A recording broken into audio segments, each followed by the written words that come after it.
kata Rasulullah SAW.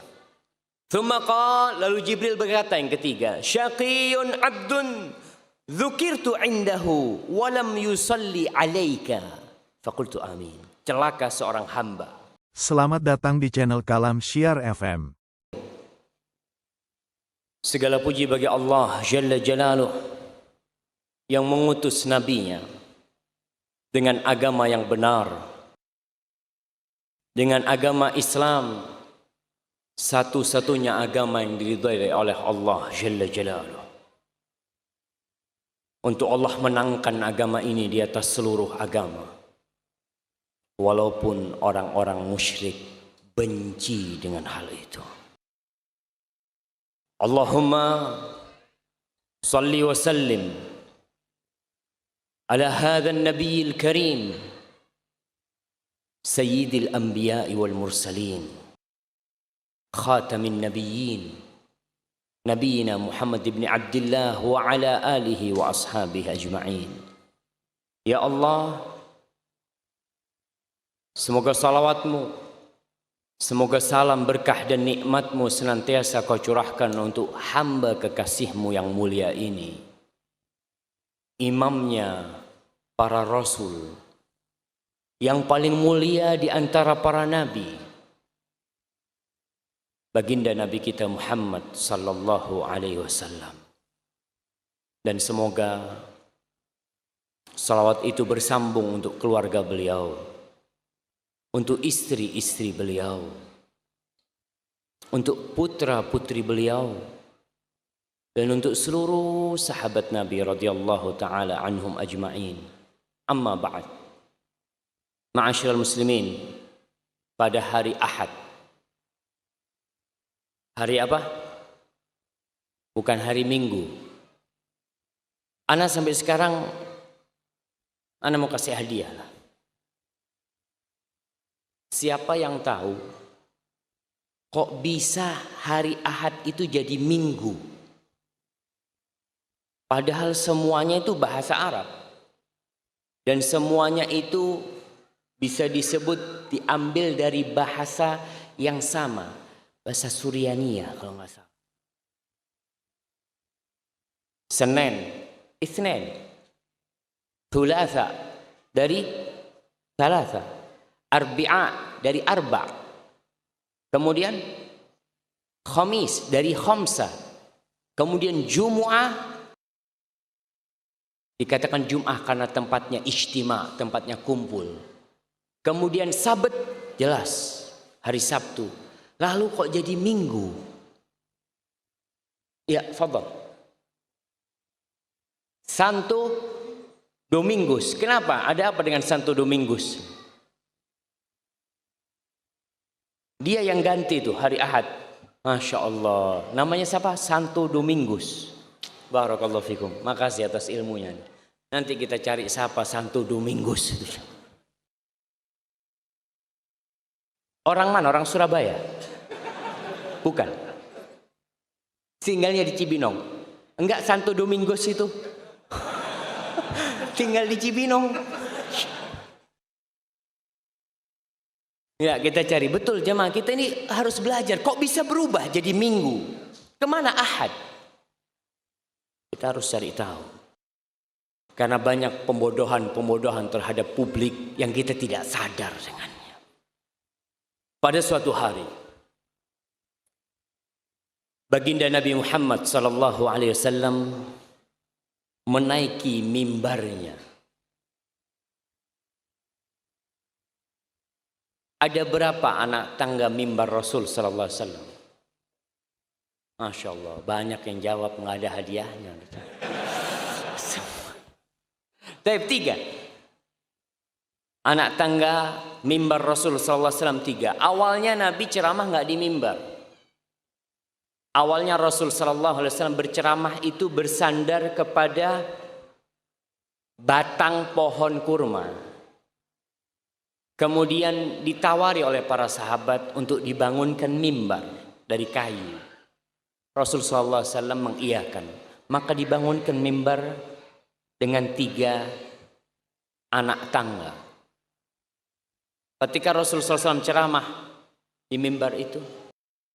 Pohon kurma yang biasa dipakai bersandar oleh Rasul sallallahu alaihi wasallam merintih. Ka'innu ka'aninis sabi. Seperti tangisannya, seperti rintihannya bayi. Pohon pun merindukan Rasul sallallahu alaihi wasallam. Bagaimana dengan kita yang mengaku umatnya Rasul sallallahu alaihi wasallam? Dia merasakan indahnya disandari oleh manusia termulia di muka. Ketika Rasul sallallahu alaihi wasallam suatu hari naik mimbarnya, di setiap anak tangga mimbar beliau mengatakan amin. Naik lagi amin. Naik lagi amin. Para sahabat mempertanyakan. Mereka tidak mendengar sesuatu apapun kecuali amin Nabi Muhammad sallallahu alaihi wasallam. Maka mereka bertanya, "Ala madza amanta ya Rasulullah?" Apa yang kau aminkan wahai Rasul sallallahu alaihi wasallam? Nabi alaihi salatu wasallam menjelaskan, "Lamma raqitu ad-darajal ula." Ketika aku naik ke anak tangga pertama, ja'ani Jibril. Datang kepadaku Jibril alaihi salam. Faqala, lalu Jibril mengatakan, syaqiyun abdun adraka Ramadan fansalakha minhu wa lam yughfar lahu. Syaqi, celaka, melarat, sengsara seorang hamba yang hidup di bulan Ramadan. Bisa hadir menghirup udara Ramadan. Bulan yang dicintai Allah. Bulan yang diturunkan Al-Quran. Kemudian dia keluar dari bulan Ramadan. Dosa-dosanya belum diampuni. Seakan-akan kita pakai baju kotor. Kotor habis kehujanan. Kena lumpur. Lalu kita masukkan baju kita ke mesin cuci. Kita kasih pemutih. Kita kasih segala sabun yang bagus. Setelah 30 hari dicuci, keluar baju itu tetap dengan lumpurnya. Begitu pula orang yang dapat Ramadan, dicuci sama Allah dosa-dosa hamba di bulan Ramadan, dia keluar dengan dosa itu tetap. Celaka. Fakultu amin. Maka aku mengaminkan doanya Jibril. Semoga celaka tuh orang. Thumma qal, kemudian Jibril mengatakan, syaqiyun abdun adraka walidayhi aw ahadahuma falam yudkhilahul jannah. Celaka seorang hamba yang dia hidup mendapati kedua orang tuanya atau salah satunya masih hidup. Dia mendapati kedua orang tuanya atau salah satu. Ternyata dia nggak masuk surga. Nih, pintu surga terdekat dia nggak bisa masuk surga. Maka celaka tuh orang. Fakultu amin. Kata Nabi SAW, maka aku katakan amin. Semoga celaka tuh orang. Yang orang tuanya masih hidup, kemudian dia tidak bisa masuk surga lewat orang tuanya. Mau lewat pintu sholat. Mau lewat pintu haji. Mau lewat pintu jihad. Yang di depanmu kau hilangkan. Al-walid awsatu abwabil jannah. Orang tua itu pintu surga paling mulia. In syi'ta fa'adhi dhalikal bab. Kalau kau mau, sudah, kau jangan masuk surga lewat pintu itu. Faqultu amin, kata Rasulullah SAW.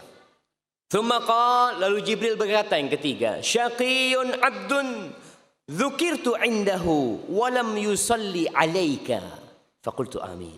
Celaka seorang hamba yang namamu, dirimu disebutkan di sisi dia, kemudian dia tidak bersolawat kepadamu. Fakultu amin. Allahumma salli wa sallim wazid wa barik wa an'im ala hadzal nabiyil karim. Celaka jemaah. Antum dengar nama Muhammad, diam. Celaka antum. Katakan sallallahu alaihi wasallam, sallu ala nabi. Bersalawatlah kalian kepada Nabi alaihi salatu wassalam. Ma'asyiral muslimin, bisa dibayangkan. Yang berdoa siapa? Jibril. Yang mengaminkan siapa? Ar-Ruhul Amin. Yang mengaminkan Nabi Muhammad sallallahu alaihi wasallam al-Amin. Jibril yang berdoa, yang mengaminkan Sayyidul Mursalin. Niscaya Allah akan mengabulkan doanya. Pada suatu hari, Al-Harith Al-Akli Awil Ukla, dia menangis ketika mengantarkan jenazah ibundanya. Alim ulama seharusnya tabah mendapatkan musibah itu. Seharusnya bersabar mengatakan inna lillahi wa inna ilaihi raji'un. Orang-orang mendapati dia menangis. Maka mereka pada berkata, lima tabki? Kenapa kau nangis? Walima la abki? Waqad ughliqa anni babun min abwabil jannah. Bagaimana aku tidak akan menangis? Salah satu pintu surga sudah ditutup buat aku. Ma'asyiral muslimin. Yang mendapatkan orang tuanya masih hidup itu pintu surga. Allah Jalla Jalaluhu di dalam Al-Quranul Karim, di dalam 4 ayat, menggabungkan hak untuk dirinya dan hak untuk kedua orang tua. Karena Allah tahu keberadaan manusia, keberadaan kita itu dikarenakan keberadaan orang tua kita. Yang pertama di surat Al-Baqarah ayat 83. Allah Jalla Jalaluhu mengatakan, wa idh akhadna mitsaqa bani Israil. Ketika kami ambil perjanjian kepada Banu Israel. Apa perjanjian yang Allah bikin dengan Banu Israel? La ta'buduna illallah wa bil walidaini ihsana. Allah pesankan kepada orang-orang Yahudi, kepada Bani Israel, kalian jangan menyembah kecuali kepada Allah, dan kalian harus berbuat baik kepada orang tua. Itu perjanjian langsung yang Allah ambil kepada Bani Israel. Di surat An-Nisa ayat 36, Allah berfirman, wa'budullah wa la tusyriku bihi syai'a wa bil walidaini ihsana. Kalian menyembahlah Allah, beribadahlah kepada Sang Pencipta, dan jangan kalian berbuat syirik. Yang kedua, wa bil walidaini ihsana. Kalian berbuat baik kepada kedua orang tua kalian. Karena ada manusia-manusia yang sering ke masjid, baik ibadahnya, puasanya jangan ditanya, tapi ternyata dia durhaka kepada orang tuanya. Lupa dengan hak-hak orang tuanya. Sibuk dengan anak dan bininya. Lupakan kedua orang tuanya. Di surat Al-An'am ayat 51. Allah mengatakan, qul ta'alau atlu ma harramallahu alaikum alla tusyriku bihi syai'a wa bil walidaini ihsana. Katakan Muhammad kepada orang-orang itu, ta'alau, kalian kemari. Aku akan bacakan kepada kalian apa yang Rob kalian haramkan atas kalian. Kalian jangan berbuat kesyirikan sedikit pun kepadanya. Wa bil walidaini ihsana, dan kalian berbuat baik kepada kedua orang tua kalian. Di surat Al-Isra yang keempat ayat 23 Allah mengatakan, wa qadha rabbuka alla ta'budu illa iyyah. Dan Allah telah memutuskan, Allah telah mewajibkan kepada kalian, kalian jangan menyembah kecuali kepada Allah. Wa bil walidaini ihsana, dan kalian berbuat baiklah kepada kedua orang tua kalian.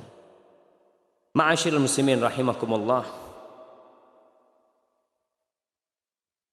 Allah begitu memperhatikan hak orang tua. Setelah manusia memenuhi hak sang pencipta, Allah perintahkan kepada manusia supaya tidak lupa, supaya sadar bahwa dia bisa berjalan, dia bisa makan, dia bisa nulis. Ada peran orang tua di sana. Apalagi peran seorang ibu. Allah secara khusus memerintahkan kepada manusia secara khusus agar mereka berbakti kepada orang tuanya. Kita akan baca di surat Al-Isra tadi. Bagaimana Allah mengatakan wa qadha rabbuka alla ta'budu illa iyyahu wa bil walidaini ihsana. Kau berbuat baik kepada kedua orang tuamu. Imma yablughanna 'indaka al-kibara ahaduhuma aw kilahuma.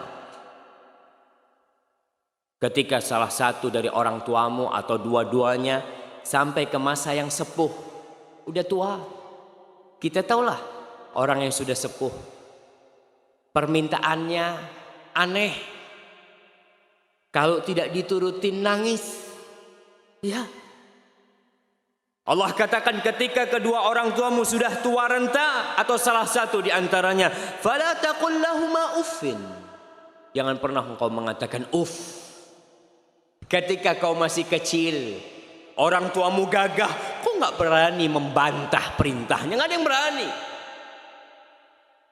Kita ini yang masih ya seumur-umur anak, orang tuanya masih gagah, kita mau ngomong enggak, mau nolak perintahnya nggak berani, karena bisa digampar sama orang tua kita. Wala tanharhuma. Jangan kau menghardik keduanya, karena sudah tua renta. Kadangkala tangannya sudah mulai bergerak.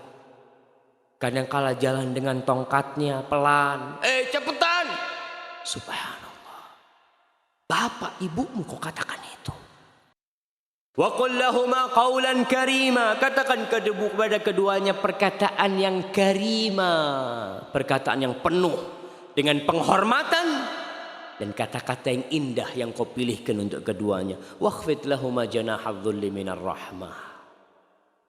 Wakhfid lahuma janahadh-dhulli minar rahmah. Kita pernah melihat burung. Bagaimana burung meletakkan sayapnya. Kadang-kala kita lihat ayam meletakkan sayapnya dan anak-anaknya naik ke atasnya. Bersembunyi di sayap itu. Allah perintahkan kepada anak agar dia membuka sayapnya. Dengan penuh penghinaan. Buat siapa? Buat orang tuanya. Minar rahmah. Sebagai bentuk kasih sayang kau kepada orang tuamu. Wa qur rabbirhamhuma kama rabbayani saghira. Dan katakan rabbirhamhuma kama rabbayani saghira. Allah jadikan keridoannya ikut keridoan orang tua kita. Yang datang kajian orang tuanya gak ridho, hati-hati. Ustaz, anak mau kajian Ustaz. Orang tua nggak boleh kata dia. Melarang nuntut ilmu. Nah, masih banyak sarana untuk nuntut ilmu. Rasul sallallahu alaihi wasallam mengatakan ridha Rabb fi ridhal walid wa sakhatur Rabb fi sakhatil walid. Keridhaan Allah bergantung dengan keridhaan orang tua kita. Kemurkaan Allah bergantung dengan kemurkaan orang tua kita. Para jamaah rahimakumullah. Tadi saya singgung bahwasanya Allah telah mengkhususkan buat ibu. Memberikan hak khusus buat ibunda kita. Kenapa? Ketahuilah bahwa dari rahimnya dilahirkan seorang imam. Imam yang memimpin sholat. Imam yang memimpin kaum muslimin. Dari rahim siapa dia lahir? Ibu. Semua yang ada di tempat ini pasti dilahirkan dari rahim seorang ibu.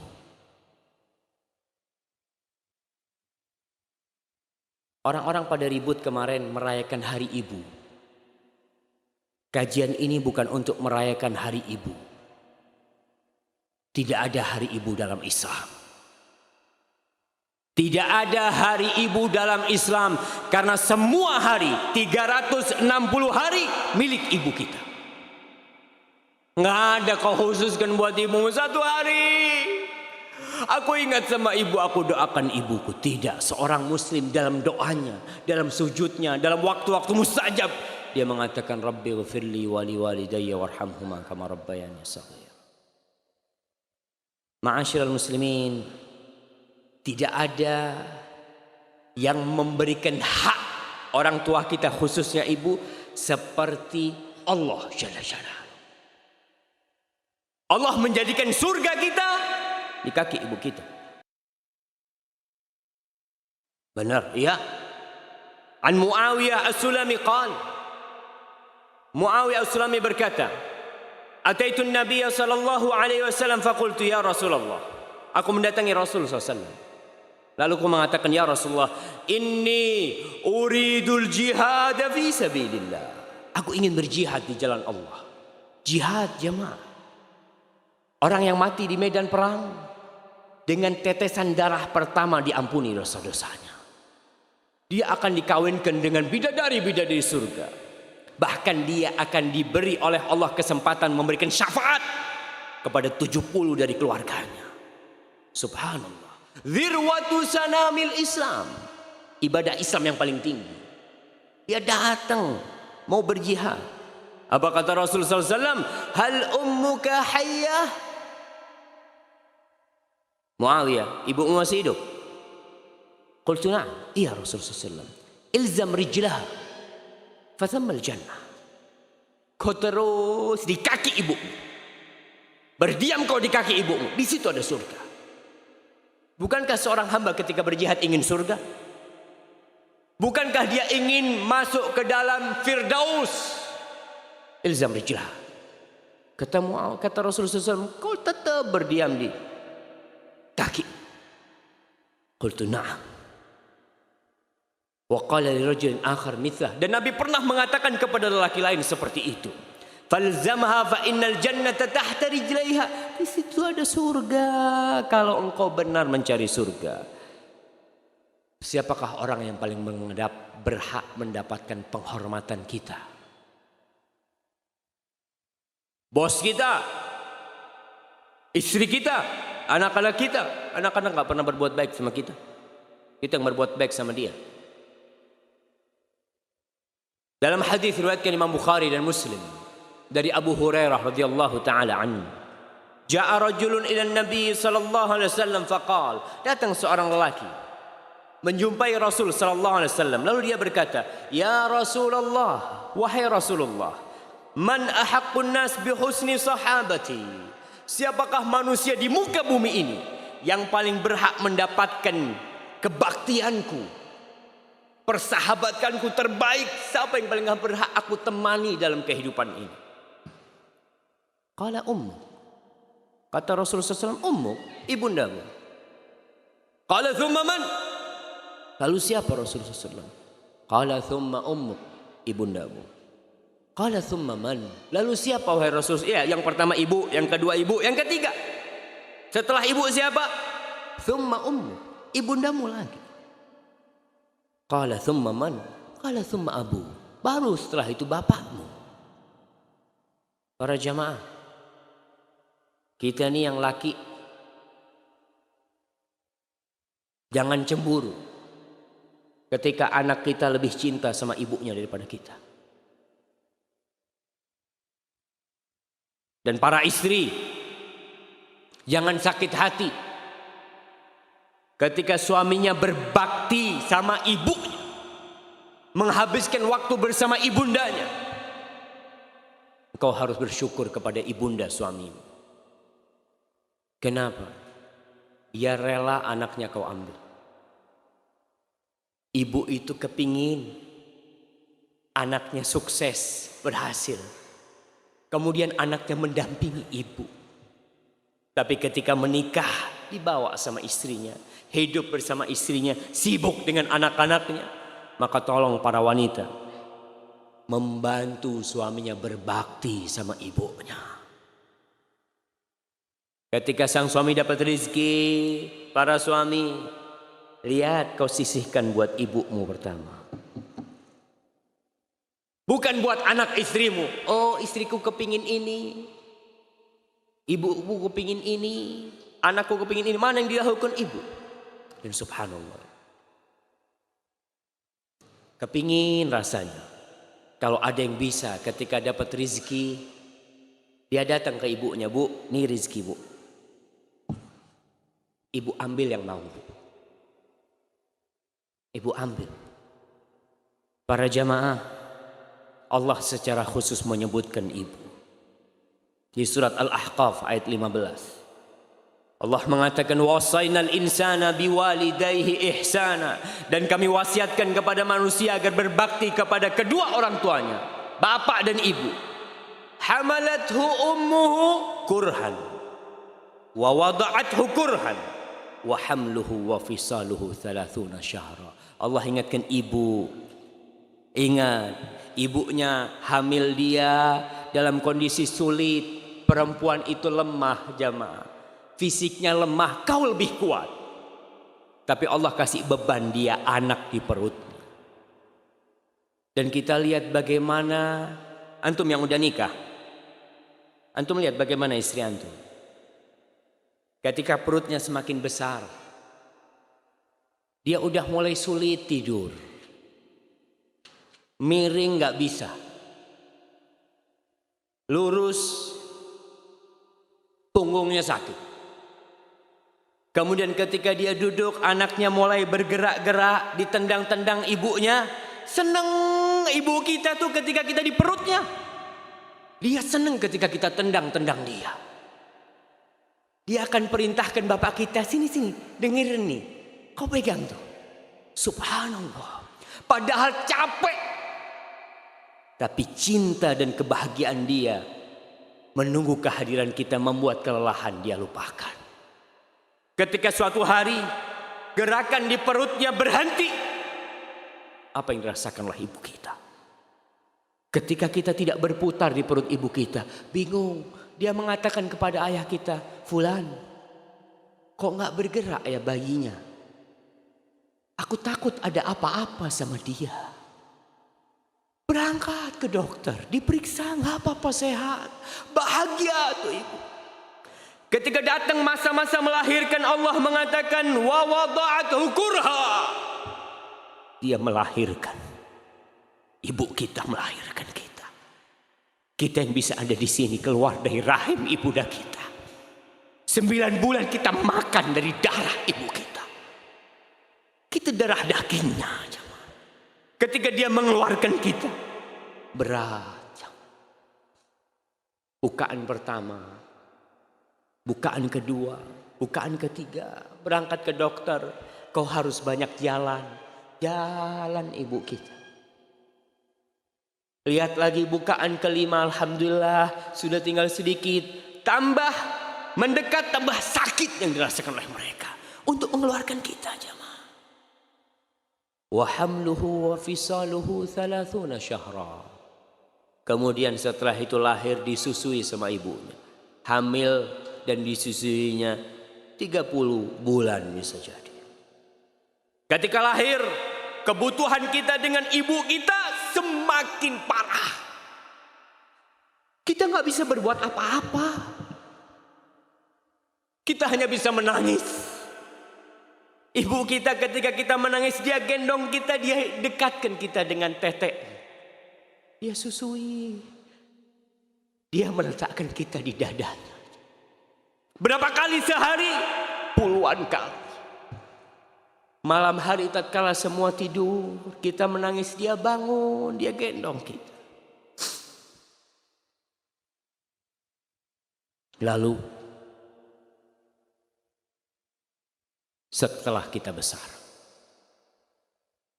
setelah 2 tahun kita disusui, kita diajarin jalan sama ibu kita.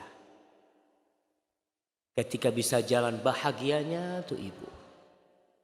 Ketika panas sedikit, dia antar ke rumah sakit.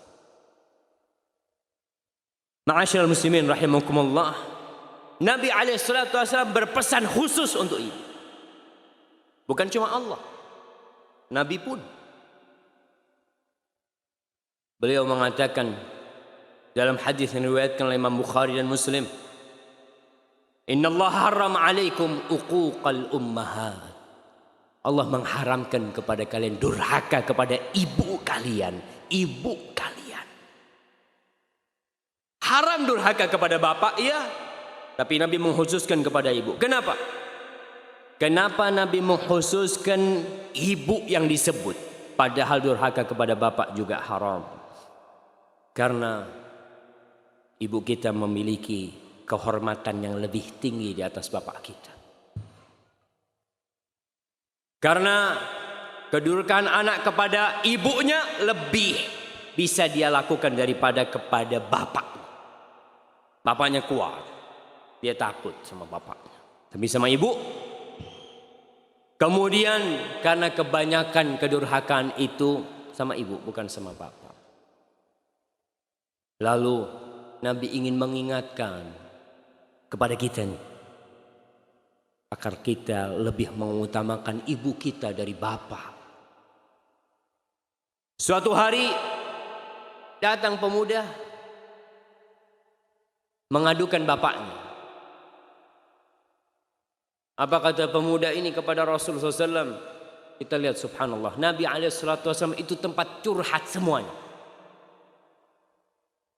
Istri curhat sama Nabi, perempuan-perempuan curhat sama Nabi, suami curhat sama Nabi, anak-anak curhat sama Nabi, bapak curhat sama Nabi. Datang nih pemuda mengatakan, ya Rasulullah, inna abi ijtah mali. Wahai Rasulullah SAW, bapakku ngambil hartaku. Bapakku ngambil hartaku. Kau panggil bapakku. Datang bapaknya. Benar, kau ngambil hartanya dia. Iya Rasul, aku ambil harta dia. Nggak boleh emang ambil harta dia.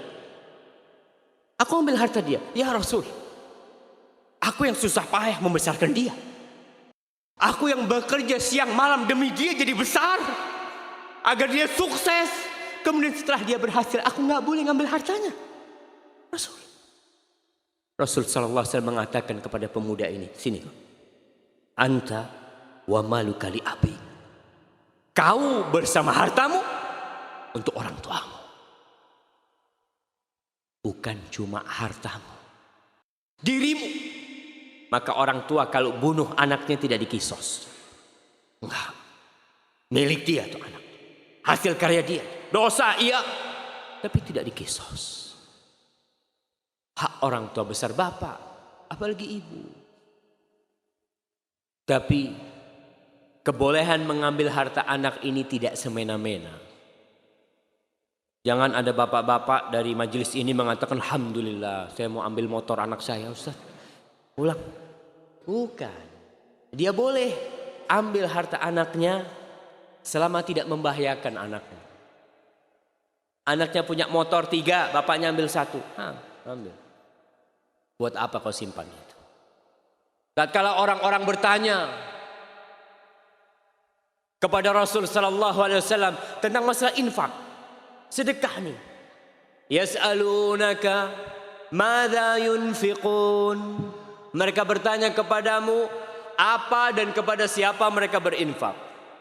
Qul ma anfaqtum min khairin falil walidaini wal aqrabin. Kata Allah Jalla Jalla, katakan Muhammad kepada mereka, harta yang hendak kalian nafkahkan, yang paling berhak mendapatkannya adalah kedua orang tua, kemudian kerabat-kerabat kita. Para jamaah, demi orang tua, hijrah pun harus ditinggalkan. Di dalam hadis yang diriwayatkan Imam Ahmad, datang seorang lelaki menjumpai Rasul sallallahu alaihi wasallam. Dia mengatakan, ji'tu ubayi'uka 'alal hijrah. Wahai Rasul sallallahu alaihi wasallam, aku datang untuk berbaiat kepadamu untuk berhijrah meninggalkan negeri kafir ke negeri Islam. Wa taraktu abawayya yabkiyan, dan aku tinggalkan kedua orang tuaku nggak ridho, nangis keduanya. Apa kata Rasulullah SAW? Irji ilaihima. Kau pulang, balik kau jumpain kedua orang tuamu. Fa'adhikhuma kama abkaitahuma. Kau bikin keduanya tertawa sebagaimana kau telah membuat keduanya menangis. Banyak di antara kita yang meninggalkan orang tuanya di kampung halaman jauh. Kenapa Ustaz? Ana mengadu nasib di Surabaya. Kerjaan ana di Surabaya. Masa ana harus ke kampung? Kalau ke kampung nggak ada kerjaan. Subhanallah. Di situ ada surga. Orang mau hijrah aja suruh balik. Orang mau jihad suruh balik sama Rasulullah SAW. Apalagi cuma sekedar cari rizki. Di mana engkau hidup selama di bumi Allah, di situ akan ada rizki. Tapi orang mencari kenyamanan, mencari kenikmatan. Ya kalau di kampung ada sih kerjaan, tapi nggak seperti di kota besar. Subhanallah. Kau mau cari surga atau mau cari dunia? Kalau kau cari dunia, cari itu dunia. Abu Hurairah radhiyallahu taala anhu. Bagaimana kebaktian Abu Hurairah kepada ibunya? Ibunya ketika itu masih kafir. Ibunya ini kalau ngomong pedes. Terkadang ibunya mengeluarkan kata-kata yang tidak pantas untuk Rasulullah sallallahu alaihi wasallam. Suatu hari Abu Hurairah ke rumah, dia ketemu sama ibunya. Ibunya ngomong nggak enak, mencela Rasulullah SAW. Abu Hurairah nggak tahan. Dia keluar dari rumah. Kemana? Menjumpai Rasulullah SAW.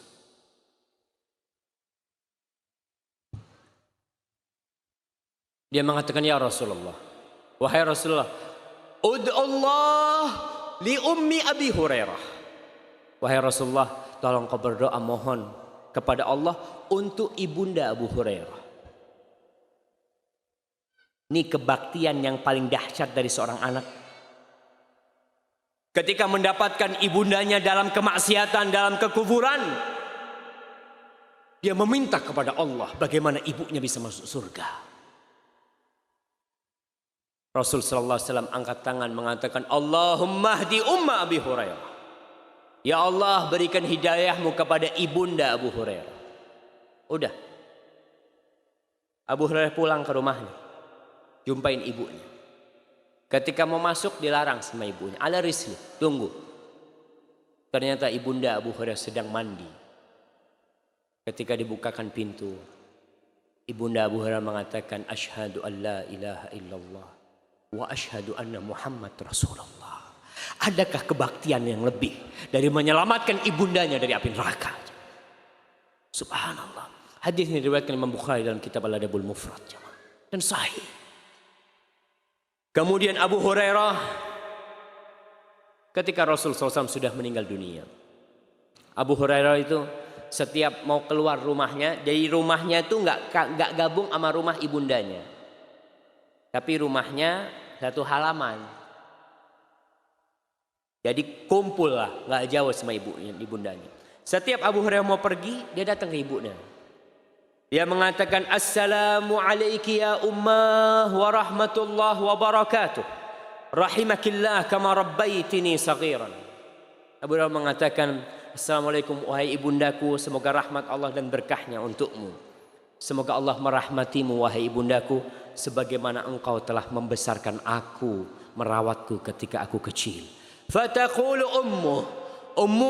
ibunya menjawab, wa alaikassalam ya waladi wa rahmatullah wa barakatuh, rahimakallahu kama barartani kabiran. Wahai anakku, semoga Allah menyayangimu sebagaimana engkau telah berbakti kepadaku dalam kondisi engkau besar. Dalam perjalanan Abu Hurairah kalau mau pulang, datang ke rumah ibunya dulu. Bukan ke rumah istrinya, ibunya. Ma'asyiral muslimin rahimakumullah, Al-Imam Ibnul Jauzi, beliau hidup di abad ke-6 kira-kira. Dia menjelaskan tentang kondisi abad ke-6. Berapa tahun yang lalu? 800 tahun yang lalu kira. Dia menceritakan, inni ra'aitu syabibatan min ahli zamanina la yaltafituna ila birril walidain. Aku melihatnya anak-anak muda sekarang nih, di zamanku, mereka tidak menoleh, tidak memperhatikan tentang birrul walidain. Wala yarawnahu laziman luzumad din. Mereka tidak melihatnya sebagai suatu kewajiban agama, enggak. Mereka hanya, ya sudahlah, kalau ente punya waktu ente berbakti. Kalau punya waktu ya sudah. Allah tidak memberatkan kepada hambanya, la yukallifullah nafsan illa wus'aha. Punya dalil kadang-kala mereka tidak berbakti sama orang tuanya. Yarfa'una aswatahum 'alal aba' wal ummahat wa ka'annahum la ya'taqiduna ta'atahum minal wajibah. Cerita nih kondisi manusia di zamannya Ibnul Jauzi. Mereka ngangkat suara kepada bapak ibunya. Lalu beliau mengatakan, wal ya'lamil bar. Hendaklah anak yang berbakti mengetahui. Nih kita belajar untuk dapat ilmu nih. Nih salah satu ilmu kita dengar nih dari Ibnul Jauzi. Dia mengatakan wal ya'lamil baru bil walidain annahu mahma balagha fi birrihima lam yafi bi syukrihima. Hendaklah dia tahu seperti apa, sebaik apa kebaktian dia kepada kedua orang tuanya, itu tidak pernah dia bisa mencapai berterima kasih kepada keduanya. Belum. Jangan pernah merasa aku sudah berbakti, jangan. Kemudian Ibnul Jauzi menceritakan an Zur'ah bin Ibrahim anna rajulan jaa ila Umar. Ada seorang laki datang menjumpai Umar bin Khattab radhiyallahu taala anhu. Dia berkata, innali umman balagha bihal kibar wa innaha la taqdi hajataha illa wa dhahri matiyatun laha wa uwabdi'uha wa asrifu wajhi anha fahal addaitu haqqaha. Ini orang tanya sama Umar radhiyallahu taala anhu,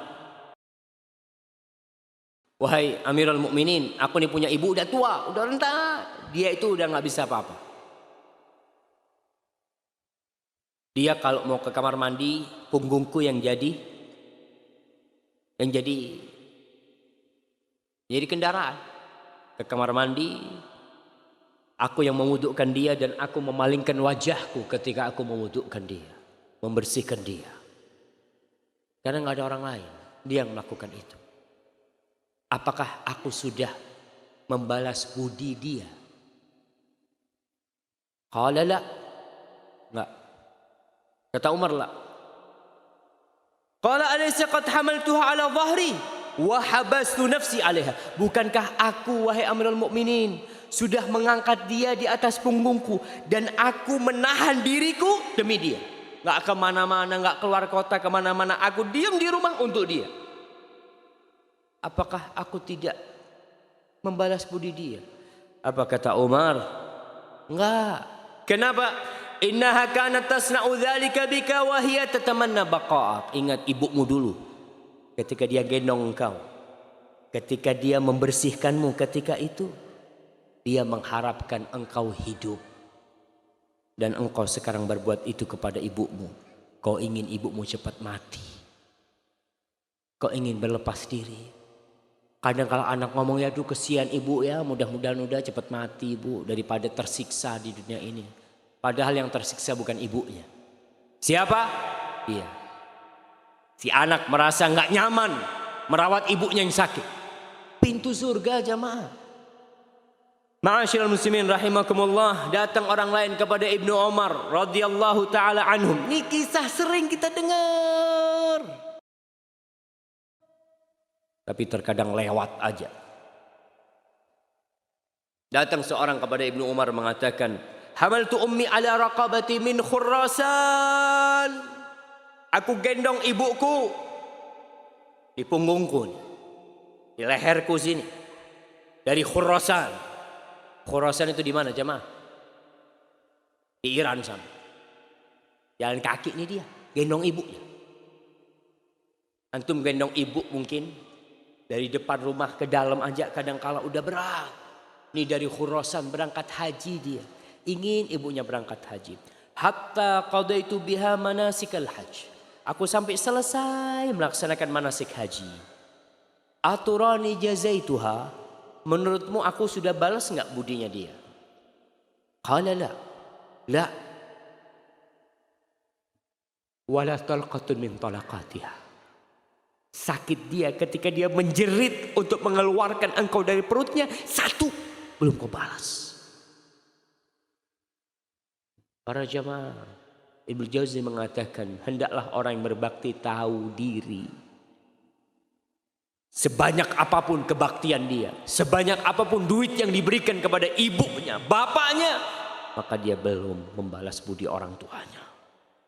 Dan seorang anak, ingat, yang sudah dewasa, jangan berpikir berubah. Aku kan sudah jadi bapak, Ustaz.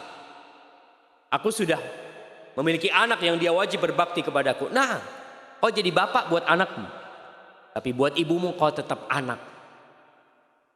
Bos, jenderal, profesor, doktor. Iya, di kampus kau profesor, di kampus kau doktor, di markas kau jenderal, di rumah kau anak buat ibu. Supaya kita sadar pangkat kita yang terhadap ibunda kita. Ma'asyiral muslimin,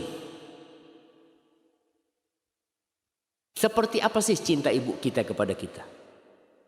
Sulit untuk digambarkan. Kalau kita membutuhkan jantung dia akan kasihkan. Ada seorang pujangga, seorang penyair yang memberikan gambaran kepada kita tentang bagaimana cintanya seorang ibu kepada anaknya. Supaya kita sadar seorang muslim, kalau ibu kita marahnya pun dengan cinta. Dia pukul anaknya dengan cinta. Anaknya mau nyebrang jalan, dia pukul. Kenapa? Karena benci? Tidak. Dia takut buah hatinya tertabrak. Penyair ini mengatakan, anak akan bacakan. Ketika anak baca ini, Masya Allah, betapa sayangnya ibu kita sama kita tuh. Dia mengatakan, Aghramru'un yawman ghulaman jahilan binuqudihi kayma yuhiqa bihi ad-darar. قال ائتني بفؤاد أمك يا فتى ولك الجواهر والدراهم والدرر فأتى فأغرز خنجرا في قلبها والقلب أخرجه وعاد على الأثر لكنه من فرط سرعته هوى فتدحرج القلب المعفر بالأثر ناداه قلب الأم وهو معفر ولدي حبيبي هل أصابك من ضرر فكأن هذا الصوت رغم حنوه غضب السماء على الغلام قد انهمر فارتد نحو القلب يغسل بما فاضت به عيناه من سيل العبر ويقول يا قلب انتقم مني ولا تغفر فإن جريمتي لا تغتفر فاستل خنجره ليطعن قلبه طعنا فيبقى عبرة لمن اعتبر ناداه قلب الأم كف يدا ولا تطعن فؤاد مرتين على الأثر. Dia bercerita, ada seorang lelaki yang membodoh-bodohin anak muda. Dia katakan, ente sini. Ente anak kasih fulus, anak kasih permata, berlian. Dia ingin membodoh-bodohin anak ini. Tapi syaratnya satu, kau datangkan jantung ibu. Ada anak-anak muda kalau sudah kena narkoba, kena apa, dikasih duit, berangkat tuh. Fa'ata, dia datang, dia jumpain ibundanya, lalu dia tusuk ibunya dan dia keluarkan jantung ibundanya untuk ditukar dengan emas-emasan, ditukar dengan perlian dan mutiara. Lalu dia cepat bawa tuh jantung. Dalam perjalanan, karena terburu-buru, dia tersandung. Ketika tersandung, jantung itu menggelinding. Kemudian jantungnya bercampur dengan debu. Dalam kondisi jantung itu menggelinding, nadahu qalbul Jantung itu memanggil anaknya. Wahai Ananda, wahai Anandaku, kau nggak apa-apa anakku. Kau nggak apa-apa kesandung anakku, kata dia. Suara itu yang penuh dengan kelembutan tetap seakan-akan suara itu adalah murka Allah Jalla Jalla kepada anak. Maka dia ambil tuh jantung ibundanya, dia cuci dengan air mata yang menetes dan mengalir dari matanya. Lalu dia mengatakan, wahai jantung ibundaku, kau balas dendam atas kesalahan anakku ini. Kesalahanku tidak mungkin bisa diampuni. Maka dia ambil pisau yang dia gunakan untuk menusuk ibundanya. Dia hendak menusuk dirinya sendiri. Lalu jantung itu mengatakan, kufayatan, jangan anakku. Jangan kau bunuh aku 2 kali. Anakku. Jangan. Ibunda kita siap berkorban apa saja demi kita. Kita ini udah gede, udah besar, keluar kota. Ibu tuh masih tanya, nak, kau sampai mana nak? Gimana kondisimu nak? Tapi tatkala kita sudah besar, kita jarang telepon sama ibu kita. Kecuali kalau kita ada perlunya baru telepon ibunda kita. Ma'asyiral muslimin rahimakumullah. Dapat apa orang yang durhaka kepada orang tuanya? Supaya kita tahu diri. Manusia itu suka diiming-imingi dan suka ditakut-takuti. Di dalam Al-Quranul Karim di banyak tempat Allah menyebutkan surga, kemudian Allah mengikutinya tentang neraka. Agar manusia sadar, kenikmatan yang kau cari di dunia akan hilang. Yang kau takutkan di muka bumi ini, akan ada ketakutan yang lebih dahsyat dari itu.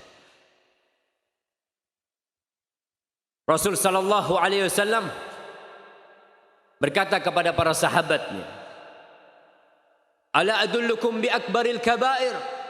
Maukah kalian aku kasih tahu tentang dosa besar yang paling besar? Bala ya Rasulullah. Pasti Rasulullah SAW. Rasul mengatakan al-isyraku billah. Yang pertama syirik. Yang kedua wa uququl walidain. Durhaka kepada kedua orang tuanya. Dalam hadis diriwayatkan Imam Ahmad, ma min dzambin ajdaru an yu'ajjil Allah Ta'ala li sahibihi al-uqubata fid dunya ma'a ma yaddakhiru lahu fil akhirah min al-baghi wa qati'atir rahim. Akhrajahu Imam Ahmad. Kata Rasulullah SAW, tidak ada dosa yang lebih pantas untuk mendapatkan hukuman di dunia.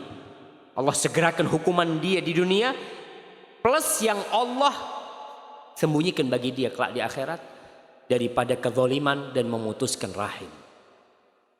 Memutuskan rahim yang paling besar adalah orang tua. Jangan. Anak lupa sama orang tuanya. Jauh cuma ke kampung halamannya. Kapan? Mudik. Liburan panjang. Iya Ustaz. Butuh fulus Ustaz ketemu orang tua. Eman-eman fulusnya. Daripada buat ke orang tua kan enak buat nambah modal. Subhanallah. 2 hal yang manusia takutin ketika berbakti sama orang tuanya. 2 hal. Anda mau kasih hadiah. Apa yang ditakutin oleh manusia ketika dia harus berbakti sama orang tuanya, harus berangkat ke rumah orang tuanya, harus berbagi sama orang tuanya? 2 hal yang ditakutkan. Apa jamaah?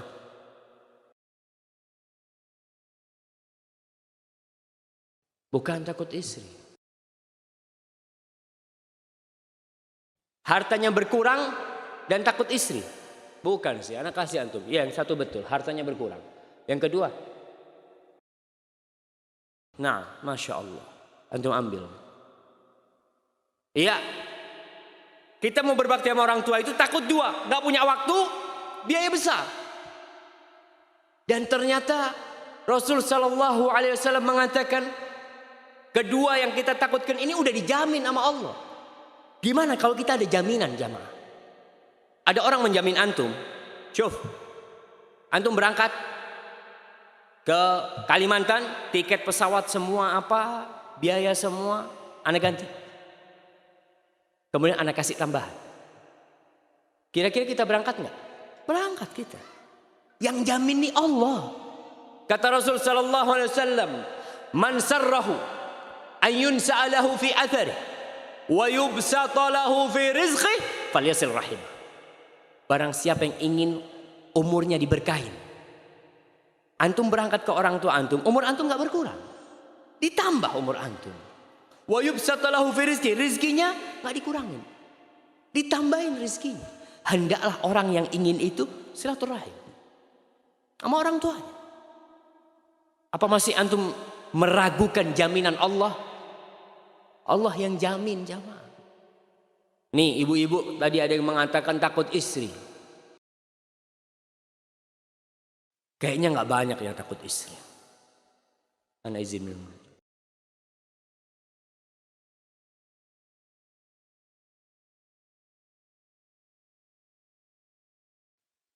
Seharusnya, alhamdulillah, seorang suami yang perhatian sama istrinya, dia akan perhatian sama orang tuanya.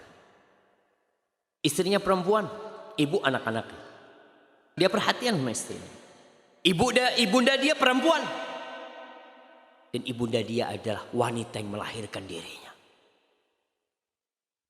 Ma'asyiral muslimin, kapan terakhir kali antum nih minjit kaki ibu antum? Bertahun-tahun antum pisah sama ibu antum. Kaki yang pernah bengkak kaki ibu kita itu, gendong kita. Datang sama ibu, pijetin kaki. Dan katakan Rabbi ghfirli wali walidayya warhamhuma kama rabbayani shaghira. Kalau antum punya rizki, pulang. Berangkat ke kampungnya cuma apa? Mau pijit kaki ibu, pijit. Ya Allah, mudah-mudahan ini yang memasukkan aku ke surga. Kita nggak tahu lewat pintu mana kita masuk surga. Ini pintu paling dekat. Kita tinggalkan.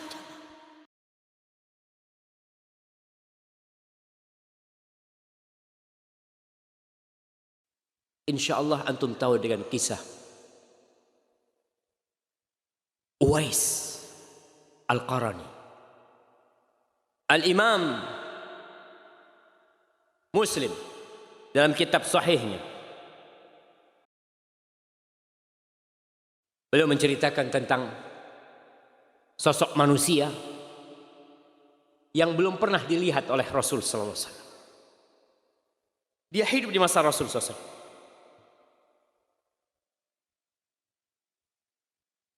Rasul sallallahu alaihi wasallam menceritakan tentang kisah dia kepada Umar bin Khattab.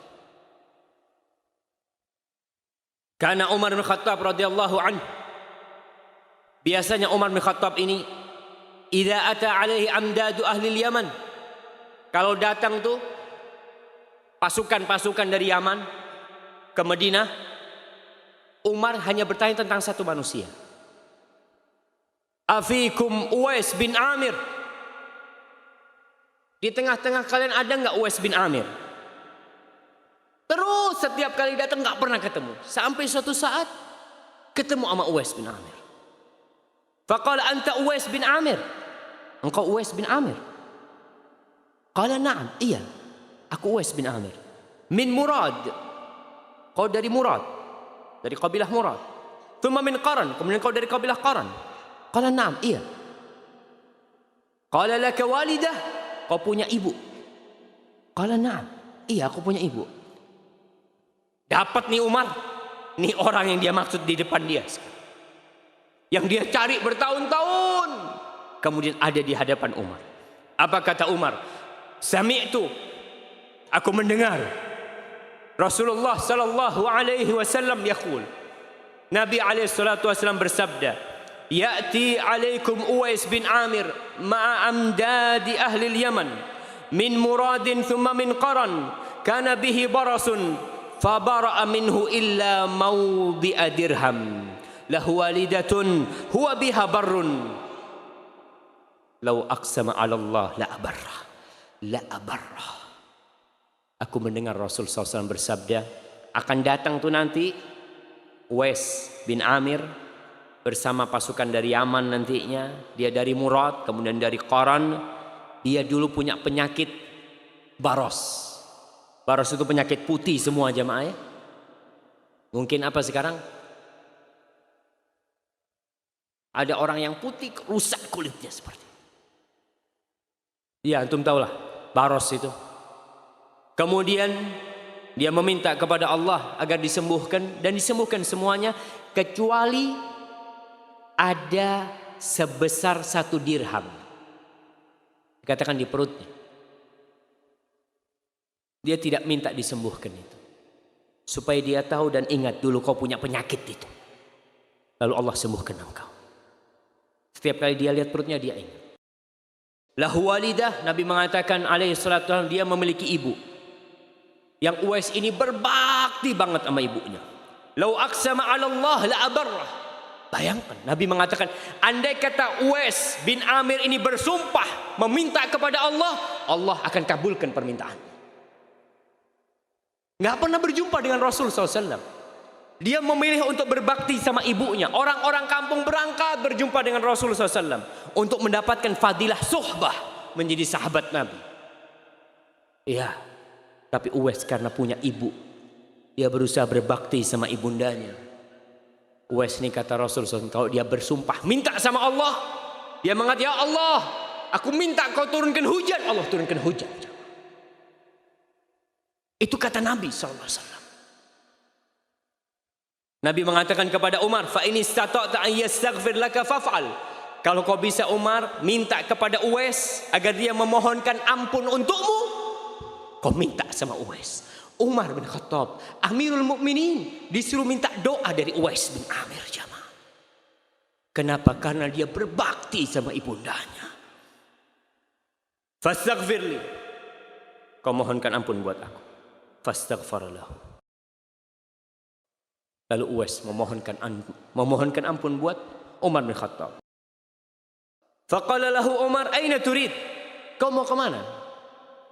Al-Kufah. Aku mau ke Kufah. Aku akan bikin surat buat engkau kepada gubernur Kufah agar dia perhatikan kepadamu. Apa kata Uwais? Aku nufi ghabra'in nas ahabbul. Aku jadi orang yang enggak dikenal, enggak ada orang tahu, lebih aku senang ya wahai Amirul Mukminin. Selesai. Tahun depannya orang-orang pada haji. Salah satu orang yang dari Kufah tuh berangkat haji, ditanya, kau tahu Uwais? Di Kufah? Iya.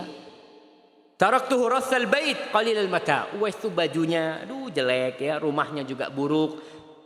Kemudian barang-barangnya sedikit, maksudnya orang miskin tuh Uwais. Lalu Umar mengatakan kepada orang ini tentang hadis Rasul SAW. Apa yang terjadi? Orang ini pulang, dia cari Uwais di Kufah.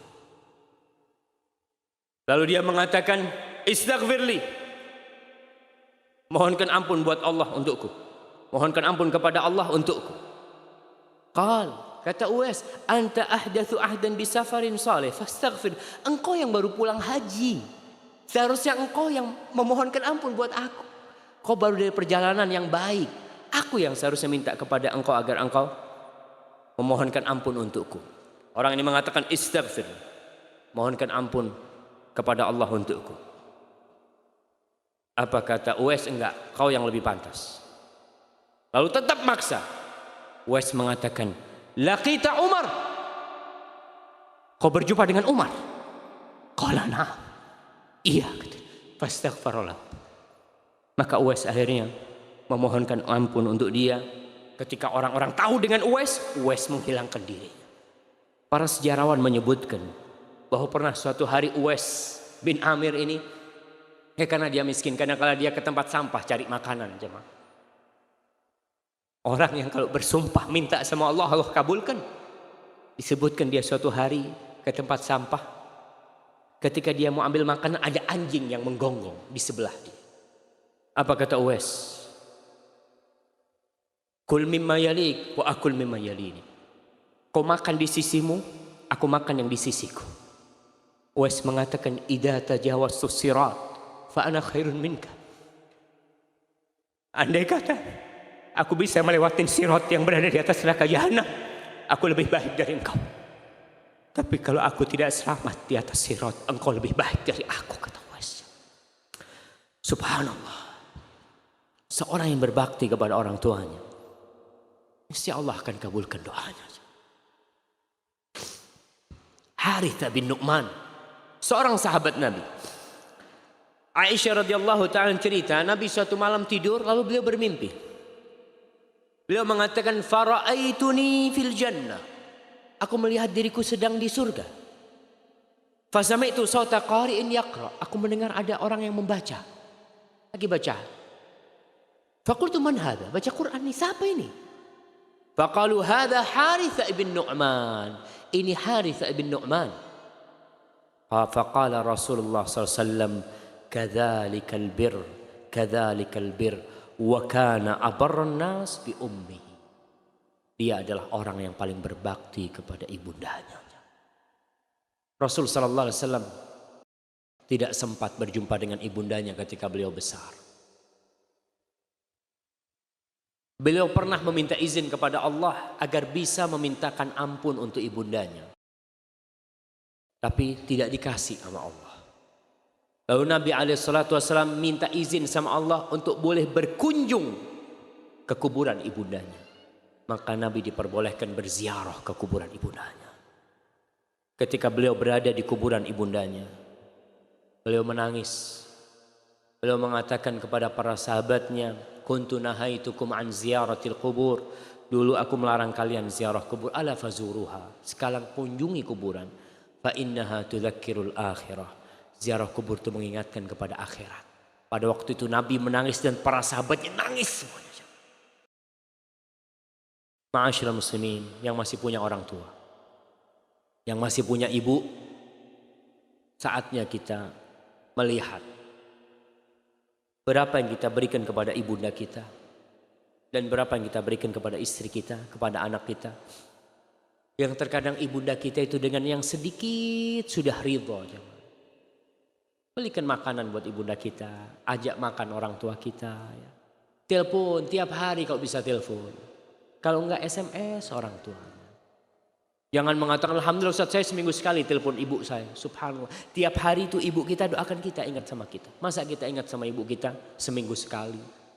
Pulang setahun sekali. Bikin 3 bulan sekali. Ustaz duitnya habis, jangan takut. Allah yang jamin. Masa kau masih takut? Hadza wallahu a'lam bissawab. Itu yang bisa kita kaji pada kesempatan kali ini. Apabila itu benar, itu dari Allah Jalla Jalaluh. Dan apabila ada yang salah dan kurang berkenan, itu dari diri saya sendiri. Allah dan Rasulnya terbebaskan dari kesalahan itu.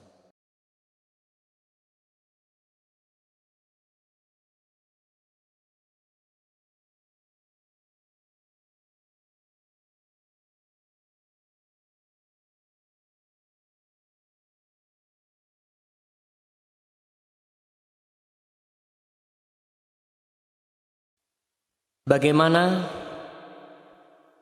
mengatasi rasa bosan atau lelah saat merawat orang tua? Apakah bila kita pernah merasa lelah, maka sirna bakti yang sudah dilakukan? Namun terkadang di hati ada rasa bosan, kesal dan emosi terhadap permintaan aneh-aneh. Lalu bagaimana bila kita membohongi karena tidak bisa mengikuti permintaan? Ma'asyiral muslimin rahimakumullah.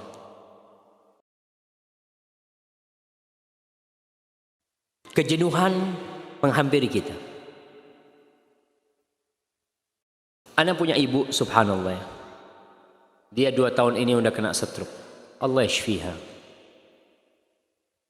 Terkadang datang ya rasa kesian sama ibu kita. Mungkin rasa bosan kadang kala datang, tapi kita harus usir. Ketika antum pegang tangan ibu antum, antum ingat nih tangan yang dulu gendong antum.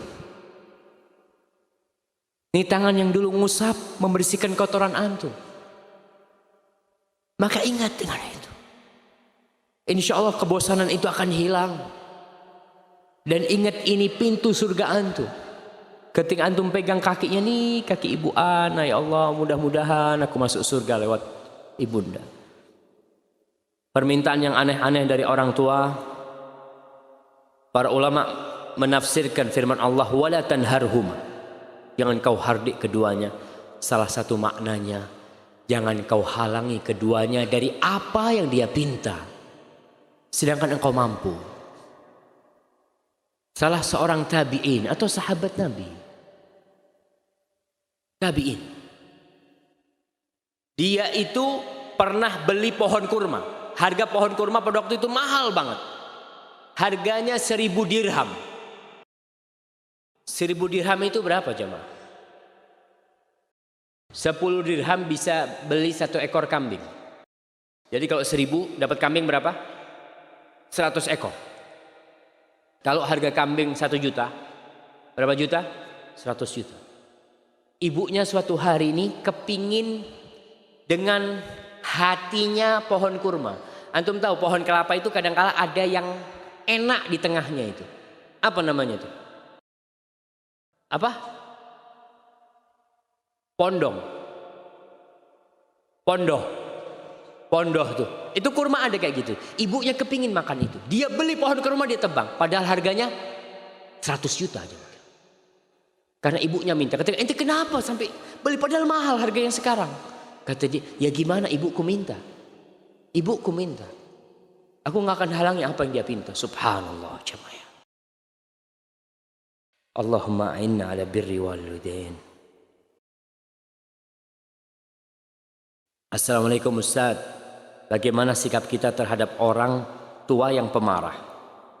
Bagaimana agar beliau lebih menjadi penyabar? Jazakallahu khairan. Barakallahu fikum jamaah. Alhamdulillah antum punya orang tua pemarah tapi muslim.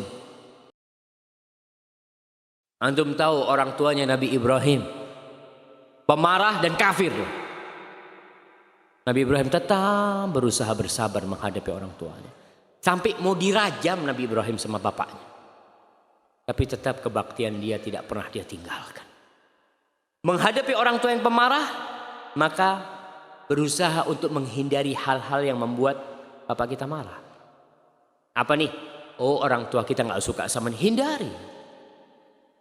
Jangan kita tahu orang tua kita pemarah, kita malah membuat dia marah. Ketika dia marah, antum jangan marah dan jangan sakit hati. Antum tenang, iya Pak. Nah, apabila dia minta sesuatu sambil marah-marah, doakan dia. Katakan kepada orang tua, Pak doakan anak Pak ya. Mudah-mudahan anak bisa senantiasa berdoa untuk abah sama umi ya. Terus doakan orang tua kita. Dan jangan bosan berdoa buat orang tua kita. Jangan berpikir kayaknya Ustaz tuh udah karakter Ustaz. Kalau tuh karakter kenapa engkau bukan pemarah? Kan nurun biasanya karakter. Ada karakter yang nurun, ada yang karena lingkungan. Maka tetap kita bersabar, itu ujian kita. Wa nabluukum bisyarri wal khairi fitnah. Kata Allah, kami menguji kalian dengan kebaikan dan dengan keburukan. Itu sebagai ujian buat kalian. Assalamualaikum Ustaz. Waalaikumsalam warahmatullahi wabarakatuh. Apakah yang harus ana lakukan kalau ibu ana tidak suka kalau ana pakai celana cingkrang dan jenggot? Apakah harus menuruti ibu ana? Apa ana harus menuruti ibu ana walaupun ibu ana sudah tahu kalau itu sunnah? Barakallahu fikum. Ada amalan-amalan yang sunnah. Artinya sunnah diamalkan gak apa-apa, ditinggalkan rugi.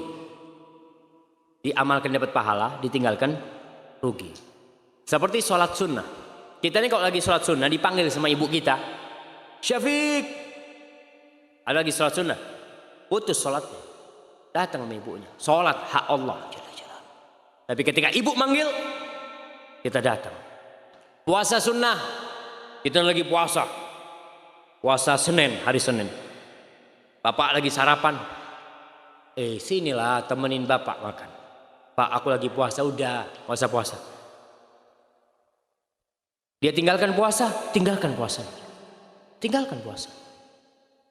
Bayangkan hak orang tua kita. Tapi untuk hal-hal yang perintah yang kita harus melaksanakan, maka minta maaf sama orang tua kita. Maaf, Mi ana ya tolonglah Mi, doakan ana Mi. Minta sama orang tuanya. Aku melakukan ini karena mencintai Rasul sallallahu alaihi wasallam. Jadi tidak mentaatin orang tua dalam kemaksiatan. Seperti itu. Kita wajib taat dalam segala hal kecuali dalam kemaksiatan. Al-Imam Ahmad ditanya tentang orang tua yang manggil anaknya di rumah. Orang tua di dalam rumah dia panggil anaknya, "Fulan, ta'al." Tapi rumah orang tuanya ini karpetnya dari sutra. Gimana dia? Padahal dia nggak boleh menginjak sutra. Haram seorang lelaki pakai sutra. Kata Imam Ahmad, la yulabbi da'watahu. Nggak boleh dia. Nggak boleh dia masuk. Kata muridnya bertanya, "Ya Imam, abuhu yad'uh." Bapaknya yang manggil. Ya, kalau dia harus masuk, dia gulung karpet itu. Dia gulung sampai depan bapaknya, lebih ya bapak. Dia menjawab panggilan bapaknya dan dia tidak melakukan dosa kepada Allah Jalla Jalla. Maka kita harus tahu diri di situ.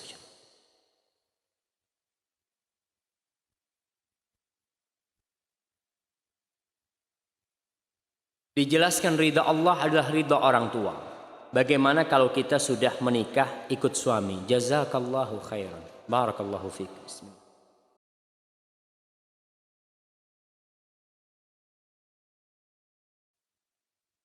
Alhamdulillah. Anak perempuan berbeda dengan anak laki. Apa bedanya? Anak perempuan ketika dia menikah, dia itu diserahkan sama bapaknya. Ada serah terima dari bapak. Bapak mengatakan kepada calon menantunya, "Ya fulan bin fulan, zawwajtuka wa ankahtuka binti bimahar sekian." Aku kawinkan engkau, aku nikahkan engkau dengan putriku dengan mahar sekian. Diserahkan nih anak sama bapaknya. Konsekuensinya ada peralihan jabatan. Kalau dulu orang pertama yang harus ditaatin oleh si putri adalah orang tuanya, ketika dikawinkan dia serahkan kepada suaminya. Itu konsekuensinya. Ini salah satu rahmat Allah. Soalnya bagaimana ketika seorang wanita memiliki suami dan dia harus taat kepada dua orang. Bapaknya enak kau ke sini. Suaminya ngomong, "Jangan, istriku, aku lagi ada perlu sama engkau." Siapa yang harus dia taatin? Bapaknya apa suaminya? Suaminya.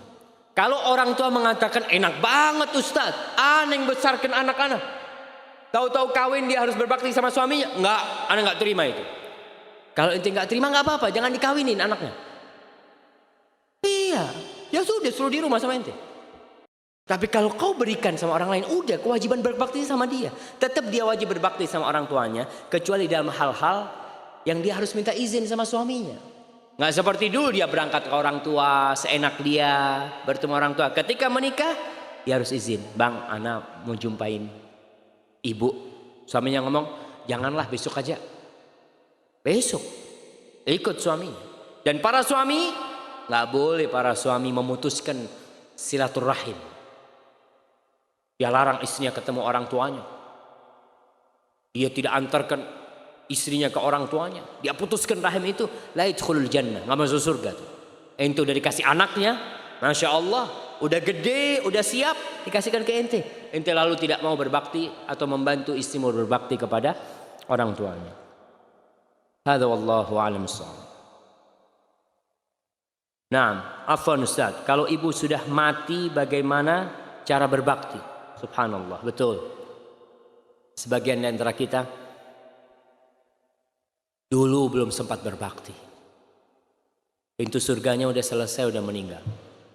Gimana cara berbakti? Yang pertama, jadilah anak soleh. Kalau kau jadi anak soleh, kau datang kajian, kau beribadah, kau bersedekah, orang tua itu dapat insya Allah pahalanya. Dapat saham, karena engkau adalah hasil orang tua. Kalau kau punya kelebihan rizki ini, sedekah buat orang tua kita. Sampai Rasul sallallahu alaihi wasallam dalam hadis riwayatkan Imam Bukhari dalam Adabul Mufrad, ditanya orang laki mengatakan, "Ya Rasulullah, ibuku meninggal belum sempat berwasiat. Apakah aku bersedekah buat ibuku?" Sampai dapat pahala ibu. Jadi punya rezeki, beli sejadah umpamanya 1, taruh ke masjid buat ibu. Nggak usah ngomong sama orang, nih buat ibundaku. Nggak perlu. Antum ngomong sama Allah Jalla Jalla, Allah tahu tuh. Kemudian istighfar buat keduanya. Rasul sallallahu alaihi wasallam menceritakan tentang seorang orang tua nih yang masuk surga di derajat yang tinggi. Lalu dia mengatakan, "Anna li hadza?" Gimana aku bisa sampai ke tingkatan yang tinggi? Padahal amalku nggak sampai seperti ini. Dikatakan kepada dia, "Istighfari waladika laka." Karena istighfar anakmu untukmu. Terus istighfar. Lalu jamaah yang selanjutnya, berbakti kepada orang tua yang meninggal dunia, berbuat baik kepada orang-orang yang dicintai oleh orang tua kita. Ibu kita punya saudari-saudari, kita datengin.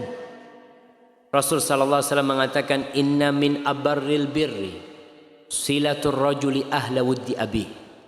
Termasuk kebaktian yang paling baik ketika seorang anak menyambung hubungan baik dengan orang-orang yang dicintai oleh orang tuanya. Makanya dulu tuh Masya Allah, orang tua kita kalau ada tamu, kita tuh biasanya dipanggil. Anak ingat dulu sama abah anak, "Syafiq sini."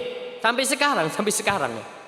Sampai sekarang anak udah tua, ketika ada tamu, anak biasanya dipanggil sama abah, "Syafiq sini.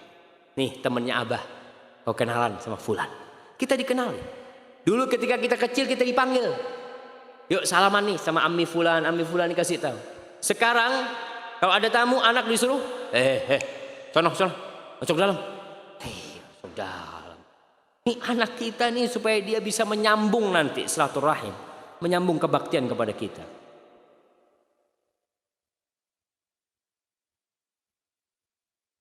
Ustaz, istri sulit diajak ngaji dan berpakaian syar'i. Kadang sering cekcok.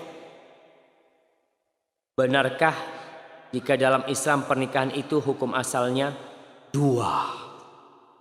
Jika sulit adil baru 1. Bagaimana mengukur seberapa adil diri kita sebelum melangkah yang kedua? Masya Allah. Ini mau. Iya. Menikah itu hukumnya sunnah. Hukum 1 itu sunnah. 1 itu sunnah. Dan bisa jadi wajib kalau dia takut terjerumus ke dalam dosa. Allah mengatakan, "Fankihu ma taba lakum minan nisa'i mathna." Itu lil ibaha. Kau boleh 2. Mathna wa thulatha wa ruba'. 2, 3, 4. Fa in khiftum alla ta'dilu fawahidah. Kalau kau takut tidak bisa berbuat adil, 1. Intinya seorang itu dianjurkan menikah.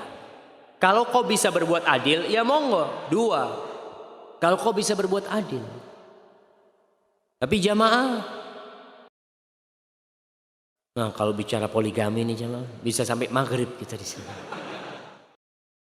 Tapi yang jelas tadi, kita bicara adil, antum mampu berbuat adil. Ingat, jangan mikir kawin 2, antum nggak berbakti sama ibu antum. Ngurusin istri terus, tiap hari kesini, Masya Allah, Alhamdulillah Ustaz. Tiap hari anak, pertama, kedua, ketiga, keempat. Pertama, kedua, ketiga. Bapak, kalau Idul Fitri Ustaz. Sama orang tuanya Idul Fitri. Nah, hati-hati antum. Jangan lupa berbakti sama orang tua, walaupun antum punya istri lebih, tetap orang tua antum harus antum berbakti sama dia. Masalah adil itu, ya adil dalam nafkah, adil dalam tinggal di tempat dia, itu harus sama. Kalau urusan cinta nggak bisa kita berbuat adil. Tapi jamaah, perempuan sekarang itu beda dengan perempuan dulu. Makanya antum kalau mau poligami itu perempuannya harus dibetulin dulu. Betulin ya. Kalau dia itu besi yang bengkok, paling nggak dilurusin sedikit, dia tetap bengkok. Setelah itu antum insya Allah mudah-mudahan. Karena tidak sedikit orang yang kawin lagi, dia mengatakan sunnah, Masya Allah, sunnah Rasul, Alhamdulillah, anak bisa sunnah Rasul. Dapat 2 tahun cerai yang pertama. Mana ente istri? 1 lagi Ustaz, kata dia. Sama aja 1 akhirnya. Harus sabar antum juga kalau nikah lagi ya.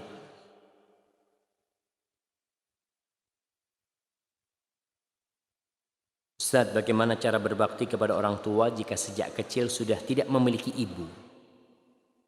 dan terpisah dari ayah. Karena dahulu orang tua saya bercerai dan saya diasuh oleh saudara ayah dan dilarang bertemu ibu karena suatu sebab. Masya Allah, larangan ini tidak boleh dilaksanakan. Semua perintah untuk berbuat maksiat kita nggak boleh taat. Kalau dilarang berjumpa dengan ibunya karena suatu sebab, jumpain ibu. Ibuku yang melahirkan aku. 9 bulan aku di perutnya. Cukup itu sebagai kebaikan ibuku, walaupun ibuku mungkin tidak pernah membesarkan aku. Kalau ada satu sebab mungkin ibunya melakukan suatu kesalahan, oke. Allah itu Tawwabur Rahim. Allah Maha menerima taubat. Kalau ibunya masih berbuat dosa, si anak ini punya kewajiban bagaimana mengajak ibunya meninggalkan dosa itu, jamaah. Maka tetap, jadi kalau disuruh memutuskan silaturahim, kita nggak boleh taat. Kita tetap berbakti sama ibu kita. Kita katakan kepada saudara bapak kita, afwan, minta maaf, tuh ibuku bagaimanapun kesalahan dia, kafir aja tetap harus berbakti. Kafir, apalagi dia muslim, ya. Barakallahu fikum.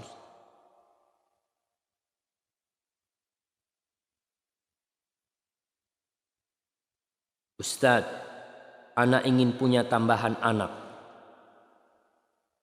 sedangkan anak juga merawat ibu anak. Bagaimana doa yang sebaiknya anak pinta pada Allah? Anak ingin ibu keadaannya seperti dulu sehat. Anak juga ingin punya banyak anak. Masya Allah. Nih, dia berpikir takut kalau dia punya anak, dia tidak bisa merawat ibundanya. Ini termasuk kebaktian. Tapi berdoalah, mohon kepada Allah. Istikharah. Ya Allah, aku ingin punya anak tapi ibu seperti ini. Takut. Memang kalau seorang hamil umpamanya dia, si istri ini hamil, dia gimana mau merawat ibunya? Kadang-kadang merawat diri sendiri susah seperti itu. Minta sama Allah pilihan yang terbaik. Insya Allah Allah kasih jalan keluar. Mungkin Allah kasih rezeki kepada dia sehingga dia bisa memiliki pembantu yang membantu dia kelak merawat ibundanya. Atau apa? Allah tinggal kun fayakun. Minta yang terbaik kepada Allah Jalla Jalla. Kalau memang takut tidak bisa merawat ibu kalau sedang hamil atau punya anak, itu termasuk bolehlah kita istikharah dalam kondisi seperti itu, jamaah. Assalamualaikum Ustaz.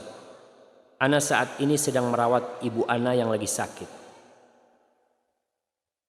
stroke, di rumah suami ana.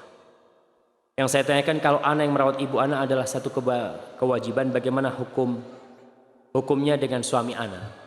Suami anti ketika membantu anti, dia nggak wajib merawat ibunda anti, tapi dia wajib membantu seorang muslim yang membutuhkan bantuan, apalagi mertuanya. Tapi engkau berbakti, alhamdulillah suami mengizinkan, ini satu nikmat, kau harus bersyukur, kau hargai suamimu. Suami mengizinkan ibunya yang dibawa, masya Allah jamaah. Ada suami-suami yang aduh kata dia, udahlah taruh di panti jompo mana, panggil perawat, anak bayar. Subhanallah, ini suami yang baik kayak gini ya. Maka engkau tambah kebaktianmu kepada suamimu karena kebaikan suamimu. Nah, kalau merasa jenuh, capek, ingat sebelum tidur baca Subhanallah 33 kali, Alhamdulillah 33 kali, Allahu Akbar 34 kali. Mudah-mudahan Allah kasih kau kekuatan untuk merawat jamaah. Ada seorang ustadz cerita, ada cucu ngerawat neneknya. Cucu ini ngerawat neneknya. Si cucu ini bingung, kenapa cuma dia yang ngerawat neneknya? Dia punya kakak, kok bukan kakaknya merawat neneknya? Sampai si cucu ini bosan. Udah mulai gede, dia ngomong, Ummah, Bu, kenapa kok aku sih yang rawat nenek terus? Kakak dong sekali-kali, capek aku Bu, macem-macem. Si cucunya ini ngomong. Sampai suatu saat ibunya mendudukkan anaknya. Nah, aku mau cerita sama engkau. Kenapa kok engkau yang merawat nenek? Suatu hari terjadi kebakaran di rumah kita. Rumah kita tuh 2 lantai. Ketika kebakaran terjadi itu semua keluar. Bapak gendong kakakmu dan ibu gendong engkau dan nenek turun. Ketika sampai ke bawah, bapak tanya, mana bayinya? Engkau maksudnya itu waktu bayi. Ternyata yang digendong sama ibu bantal. Ya orang dalam kondisi panik ya. Dia langsung angkat, dia pikir bayinya. Ternyata bayinya masih di dalam, di lantai 2. Nenekmu lari. Naik. Dia selamatkan engkau. Dia loncat dari lantai 2. Dan dia lumpuh selama-lamanya untuk menyelamatkan engkau. Setelah itu sang cucu ini tidak pernah lagi jenuh merawat neneknya. Karena dia tahu neneknya menyelamatkan dia. Maka tatkala kita ingat dengan kebaikan ibunda kita, insya Allah kejenuhan itu akan hilang dari diri kita.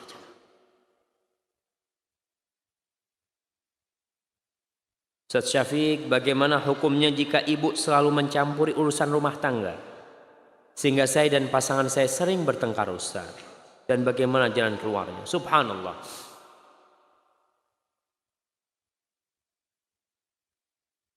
Ini yang bertanya suami apa istri? Hah? Suami apa istri? Istri yang tanya. Akhwat, tayyib. Iya. Jadi ibunya si istri yang suka mengikutin.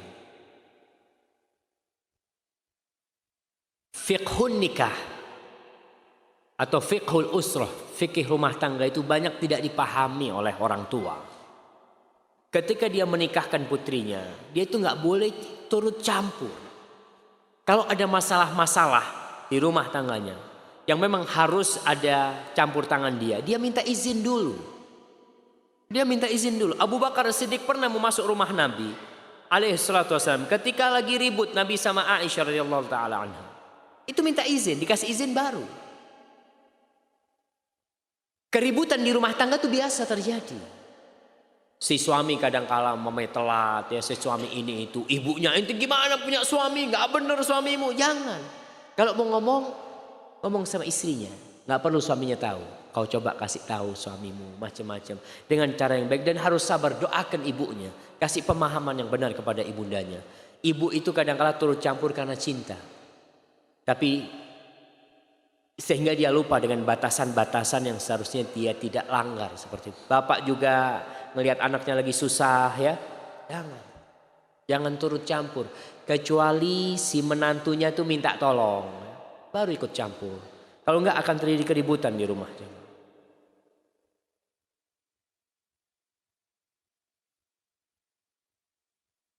Bagaimana kedudukan mertua? Apakah sama dengan orang tua kandung kita? Enggak sama. Tapi tetap tadi udah disampaikan. Orang mertua kita tuh udah ngasih anaknya sama kita. La yashkurullah man la yashkurun nas. Tidak bersyukur kepada Allah orang yang tidak bersyukur kepada manusia. Nih Masya Allah, kau dikasih anaknya, udah gede, nggak ikut engkau menyekolahkan dia, kemudian dikasih, bantulah tuh istrimu untuk berbakti sama orang tuanya. Tapi kedudukannya tentunya tidak sama. Bagaimana cara menjalin hubungan yang baik dengan mertua? Karena mesti banyak ketidakcocokan, wajar. Ketidakcocokan dengan mertua itu antum berusaha menyenangkan hati mertua. Mertua punya keinginan macam-macam, kita nggak cocok, ya berusahalah dengan mendoakan dia. Al-Imam Syafi'i rahimahullahu ta'ala, dia mengatakan sebuah obat untuk banyak penyakit. Kita punya permasalahan apa nih obatnya, salah satunya kata Imam Syafi'i, wa in kathurat uyubuka fil baraya wa sirruka an yakuna lahu ghita'u tasattar bis sakha'i fa kullu aibin yughatihi kama qila as-sakha'u. Kata Imam Syafi'i, kalau engkau memiliki banyak kekurangan di muka bumi ini, ingat kekuranganmu harus kau tutupin supaya orang nggak tahu. Kau tutupinlah kekuranganmu. Terus gimana nutupinnya? Tutupin kekuranganmu dengan suka berderma, suka berbagi. Orang tuh kalau punya rezeki dia bagi ini macam. Orang lupa dengan kesalahan kita. Maka bismillah antum berbuat baik sama orang tua, punya rezeki, ingat sama mertua. Alhamdulillah, ini aku punya ini itu. Insya Allah yang awalnya tidak cocok, lama-lama orang tua ngomong insya Allah cocok karena sama menantu kayak gini nih cocok. Ya kalau antum baik sama mertua.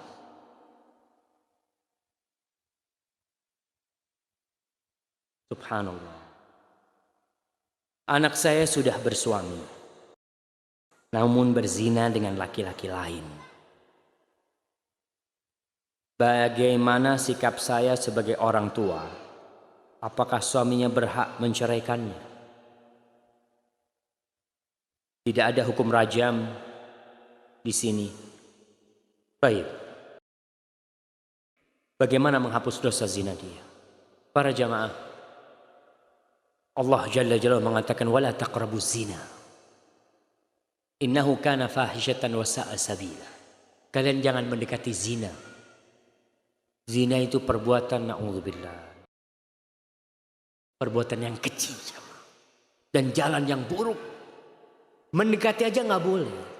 Makanya dalam Islam tuh hubungan lelaki dengan perempuan ada batasan-batasan yang ketat sekali. Nggak boleh kita berduaan dengan perempuan, berduaan dengan lelaki yang bukan mahramnya, nggak boleh. Bersentuhan, model sekarang nih, salaman, cipiki-cipika, insya Allah. Siapa? Saudara ana dalam Islam, Ustaz. Insya Allah. Ya sudah, nggak boleh. Kalau mahram inti baru boleh. Dan itu membuat orang, mulai ketika kita sentuh tangan, ngobrol adep-adepan berdua, panggilan setan semakin dahsyat, berzina. Maka tolong dalam urusan zina ini, lorong-lorong yang mengantarkan ke zina tutup. Tuh para istri, para perempuan ingat, kalau kau punya teman banyak di Facebook, di Twitter, di WA yang bukan mahrammu, yang gak ada urusan, delete semuanya. Gak ada urusan anak sama mereka. Anak ada urusan sama suami anak. Sama kerabat-kerabatnya oke. Si suami juga seperti itu. Suami, kalau punya swipe-swipe cewek di Facebooknya, enggak. Ana ini berdakwah kepada dia. Oh. Masya Allah, ana minum ya. Bismillah. Jangan. Pokoknya pintu-pintu itu tutup. Subhanallah. Ana kadang-kala kalau sudah ada WA dari harim-harim nih, yang udah mulai panas, ana kasihkan ke istri ana. Ente yang jawab. Supaya apa? Supaya dia tahu diri. Kadang-kala ngomongnya udah mulai nggak enak. Ketika dia ada, alhamdulillah. Mau nggak mau tuh perempuan kalau ketemu sama perempuan juga, mulai ngomongnya yang lurus-lurus.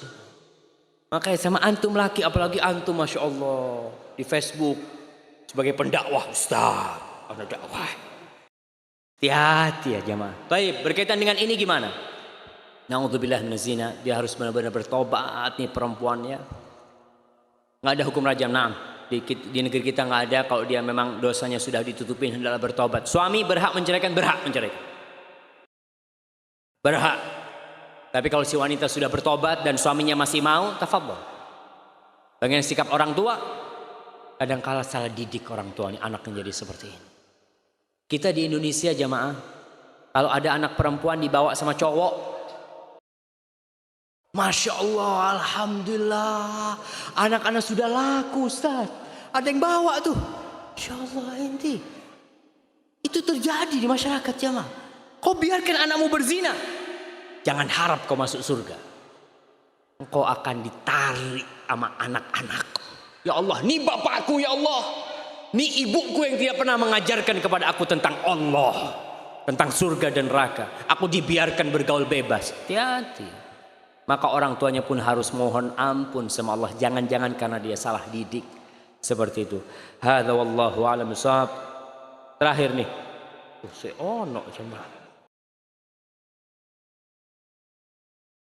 Nah, mana yang didahulukan antara melunasi hutang-hutang orang tua atau menikah? Mengingat ana sudah kebelet nikah. Antum nikah cari yang murah, antum nikah cari yang maharnya murah, antum lunasi hutang orang tua antum. Atau antum lunasi hutang orang tua antum, antum nikahnya kredit. Boleh, antum ngomong sama mertua, syuf, ana duit belum punya, gimana kalau maharnya kredit lah. Ana kredit 10 tahun nggak apa-apa. Nggak apa-apa kalau ada mertua yang mau. Nah, jemaah. Dan kadangkala walimah ini orang besar-besarin. Walimah itu tidak harus di gedung jemaah. Orang kan mengatakan, oh walimah di gedung, biaya sendoknya sekian, biaya piringnya sekian, nggak kawin-kawin tuh anak. Maka bismillah antum cari mertua, syuf, kita walimahnya di rumah. Panggil apa? Sate Madura. Iya, Antum walimah di rumah, undang 100 orang, panggil sate. Tuh, kasih semua walimahnya anak. Besok 100 orang lagi kita panggil, bakso. Boleh walimah. Cuma kita sekarang jadi bangga-banggaan walimah itu. Ente habis berapa? Ya nggak banyak sih, 120 juta. Allahu Akbar. Dapat 2 bulan cerai. Ya Allah, 120 juta. Maka hati-hati jamaah. Antum nikah cari yang murah dan antum lunasin hutang orang lain. Nah Ustaz, mohon dijelaskan poin-poin muamalah dengan ibu yang berpindah agama. Wasahib huma fid dunya ma'rufa. Kasihan tuh orang tua antum kalau pindah agama, kadang-kala gara-gara nikah lagi, gara-gara bergaul sama orang. Antum tetap wajib berbakti sama keduanya dengan berdakwah dan doakan orang tua antum dapat hidayah.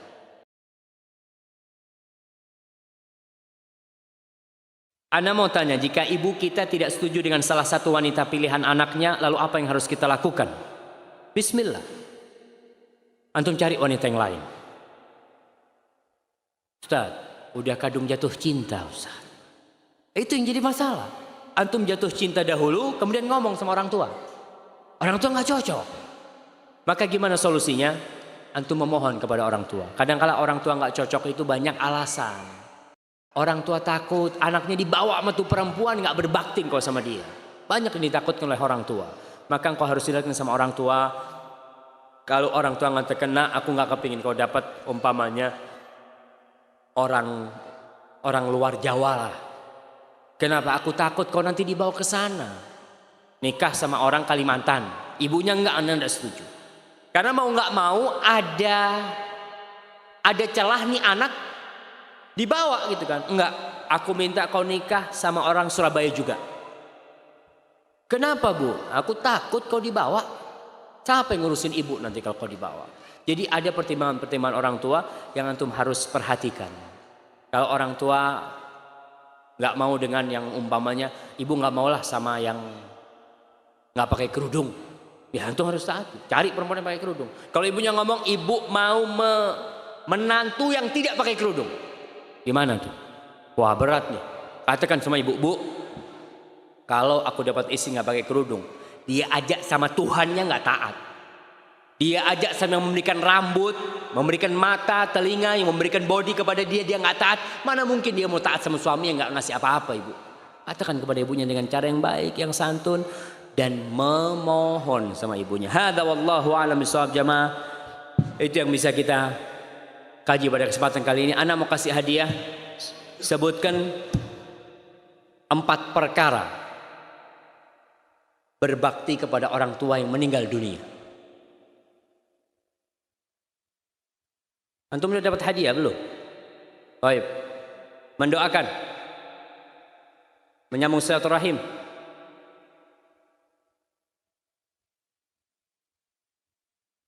lupa jamaah. Insyaallah. Baik, ana minta yang 4, yang 2 yang jauh situ. Nah, ya antum. Sedekah jari buat orang tua. Banyak istighfar. Nyambung silaturahim.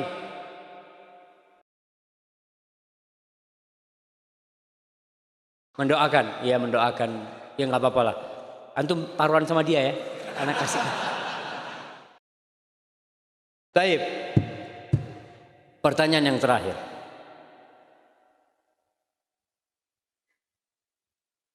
Siapa nama sahabat yang Nabi mendengar bacaan dia di surga? Uwais tabi'in. Antum? Haritsah bin Nu'man. Haritsah bin Nu'man jamaah.